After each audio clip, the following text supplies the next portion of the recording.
We start out on a leadership theme every month or so, thanks to the folks at the Center for Creative Leadership. You see their logo up on screen now. We recognize a leader in our area throughout the Triad. You know, leadership comes in many forms, and it comes in the form of this guest, J. Paul, our director. Let's see, Sheriff Bill Schatzman, Forsyth County. Welcome, sir. Jim, good to see you. Good to see you, too. I wish we had like an hour to sit and chat because you have such a varied background, but we're going to just sort of do a drill here. And the first thing is, I always like to ask people when they come on the show for the first time, where you grew up. Connecticut. Actually born and raised in the New Haven area and stayed there through my late teens. Left there actually and came to North Carolina in the service. Yeah, and but before we get to that, who were your role models, heroes, people who influenced you when you were a little boy? Oh, you know, when I tell you that my dad was and my mom was, that's really the truth of the matter. My dad was, oh man, he was a fourth grade educated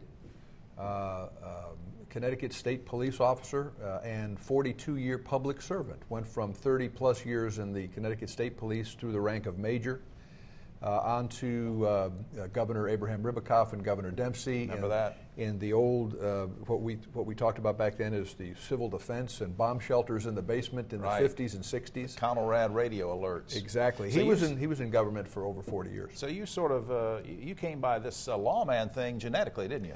Well, I certainly had an experience at home with that sort of lifestyle. Was he a tough dad? Yeah, you know, he was. He was a very loving and kind. He never laid a hand on me. You knew where you stood with him. He would chew you out and hug you the next moment. He was a guy who you knew what you had when you looked at him. He was a pretty plain fella. You ended up working for the FBI when J. Edgar Hoover was still there. How has the FBI changed over the last 30, 40 years? Wow. The culture of J. Edgar Hoover was, of course, that which made the agency from the early 20s, of course, into the middle or early 70s when he passed away. The culture today has changed, of course. It's modernized. You have the information technology piece.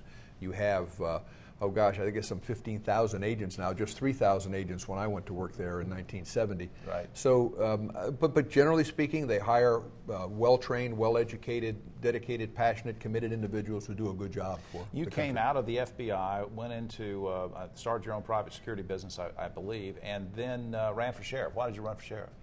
Well, I saw there was a need for that. There was certainly support for me to do that. People came to me and asked me if I would get involved.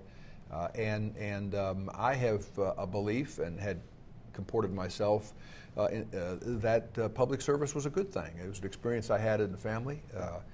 If there was some measure or form that I could provide to the county or to the community of Forsyth County, I would be willing to do that. Sure. I had never been in politics. Not the first minute. FBI agents weren't allowed to be in politics. Right. Certainly in my business, being a consultant in corporate security wasn't a political issue. So be apolitical, yeah. It was. What are some of the things you're proud of? Give me a couple examples that have gone on under your purview and leadership in the department. Well, certainly most proud of to be elected, and I'm very honored to be sheriff. It is an extremely important job. It's an extremely important position. We have 550 people paid in the sheriff's office, another 50 or so, 60 that are volunteers, no pay. What I'm most proud of, I think, is the emergence of our technology and our ability technically. The sheriff's office did not have much of that when I came. Certainly we're into that today in terms of being more safe, right. more efficient. Right. Citizens are safe. Our deputy sheriffs are more safe. Certainly the growth of the agency in terms of training, we've increased training by over 60%. Okay, but you're doing a good job there. There's no doubt about it. But let's talk about something that's just sort of hanging over our heads like a black cloud, and that's Homeland Security. Sure. Would you say then that Forsyth County, that the Triad area in general, is well prepared for any eventuality?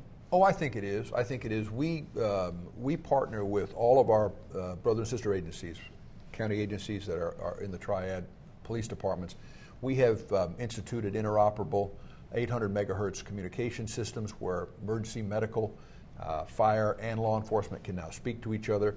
You know, well documented in the 9/11 event that didn't occur in New York. So we've solved that for the Triad. Certainly with, in our response, we practice not only tabletop exercises in planning for disasters, man-made and human, right, or say natural and man-made. We practice that, and I think we're well prepared in the Triad.